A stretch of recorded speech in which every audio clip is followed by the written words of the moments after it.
Hi, my name is Becky Rose Dungeon Girl, and today I'm going to be looking at world building. And if you can't tell from the background graphics, I'm going to start right from the outside, the planet itself. Because so often when we do role playing games, we think of a planet and it's got one sun and it's got one moon.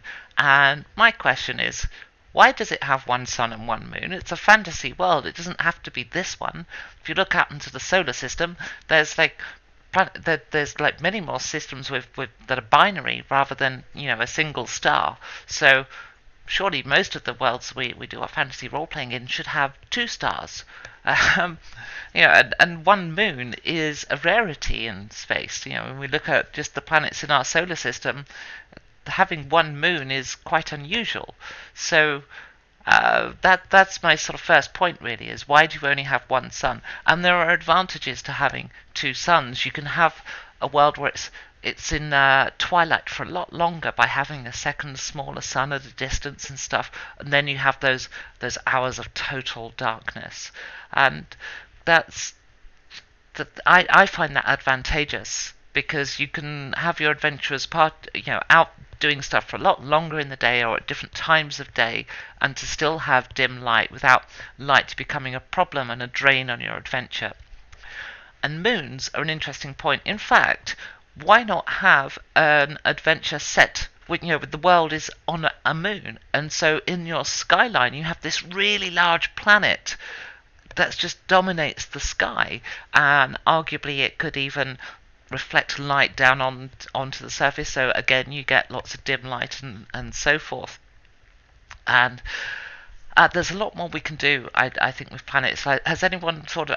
I don't think I've ever done a fantasy game yet where the planet has been tidally locked to the sun, so that one side always faces the sun, because then you can get situations like where you've got all the life is on a ring where the temperature is just right, not the side that's facing the sun that's too hot, not the side furthest away it's too cold. But you can kind of do it however you like, really. Maybe there is one side of the planet you just cannot go on, but the other side is fine. Maybe the side facing the sun is just being torn apart by the sun itself.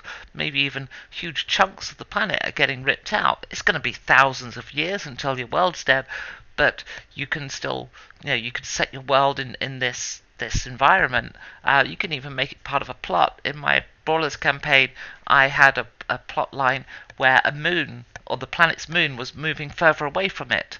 No, sorry, it was coming closer towards it. It was going to crash into the planet, and the players had to reverse that, and they had to find the lost city of Atlantis and find this sort of psionic thing that was guarded by an Avaleth who was trying to destroy the world to have revenge for no longer being the god. So the players did that, and then the moon starts moving away again. And at some point in the future, they'll lose their moons. They probably want to, I don't know, reverse it again, but that's for a different generation to solve. So think about the planet itself, because when you look at what's actually out there in the real world, there's some amazing inspiration for fantasy games. And just because we appear to possibly be the only planet in our solar system with life, or certainly the only one where complex life has evolved, then that doesn't. Well, actually, that might not be true. We don't know what's in the seas of Europa and so forth. But anyway, think of the planet itself and how don't in making our worlds, we so often think of temperate region, desert region, and so on. And what we're really doing is we're making an alternative Earth, an alternative Gaia, and it doesn't have to be like that. And one of the mistakes we often make when we think of planets is we tend to think of them as one terrain type. This is a rocky planet or a barren planet, and so forth.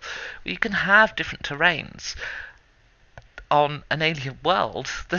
Where's the precedent that says you can't? So no, go out, make interesting worlds and interesting planets. We don't have to limit ourselves to what we see here on Earth. It's a fantasy world. It can have anything.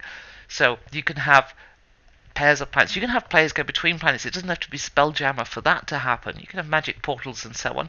I often do my alternative planes of existence as other planets. So if you can't like the plane of fire, well, that's just a really flammable world.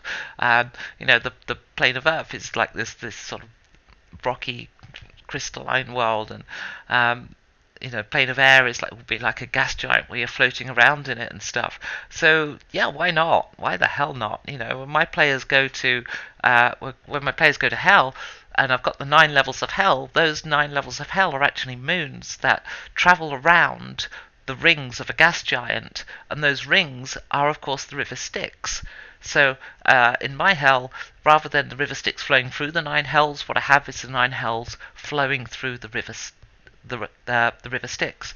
And the only way between the planets is via the ferryman, which quite literally just doesn't move. The ferryman simply doesn't move. He just like his boat just stays still in the rings, and as the rings turn, the planets come around. That's how you get between the 9 levels of hell in my world. And of course, the 5th level of hell, the frozen Stygia, that's just a different moon to the 1st level, where it's all a bit more hot and bubbly. So yeah, why not? You want to go to Elysium, it's just another planet. How'd you get there? Well, if you're doing Spelljammer, that's easy enough. Obviously, you just take a space boat. But if you're in any other campaign setting, I certainly don't. I don't run Spelljammer myself, but I just have portals, or I have my dragons or great eagles fly between the planets. I mean, why the fuck not? It's epic. It's supposed to be beyond imagination. It's supposed to be amazing. So you could make it amazing. You can have dragons flying between planets. Why not? Are they all in the same solar system? That's up to you. In my world, it's never documented, but it certainly takes a couple of weeks of travel. And the fact that you can't breathe in space is completely overlooked because, well, if nobody knows you can't breathe, can you actually breathe? Is there a vacuum if nobody knows it's there? It's like whether does a tree fall in the forest? I would argue that there's no tree if it's unobserved. So, a trick question of quantum mechanics. Don't know why I'm talking about quantum mechanics. Possibly because there's space pictures on in the background that are distracting me. So yes, when we're world building, let's look at worlds in a whole new way. Because we can. Who says the planet has to be a sphere? Why not a donut? Why not have an asteroid? Asteroids are cool. You'd want a particularly big one, I guess, because you don't want it to be too small. But that means it's a funny shape. It's all misshapen and stuff. And maybe it's several asteroids that have got just enough gravity to hold together. Because that would be cool. Then you have a very unusual planet shape. It doesn't have to be round. You can have planets with rings. You can be on the planet's surface looking out at the rings. How cool would that be when you've got this sort of this kind of a navigational aid, if anything, really. But or maybe the rings spin around, so it's just part of the background detail all the time. Maybe you've got other planets on your skyline. Maybe you've got multiple moons. And why the hell not travel between them? I have my players going up to my a moon on one of my games that I've got going. It's a totally different environment, and it changes the campaign up. It changes the pace when they go there. So yeah, cool stuff. So that's my first tip for world building, is just to reconsider what your world actually is. Start in a geological sense. How the hell did this? Where does this planet stay in the solar system? What's in your solar system?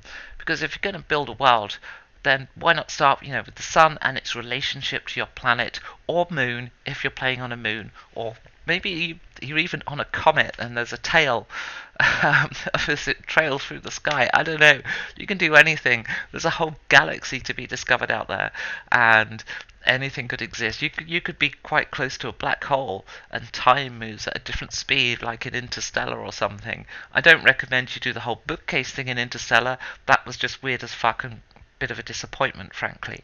How did it all happen? Aliens did it. They're possibly us in the future, or whatever.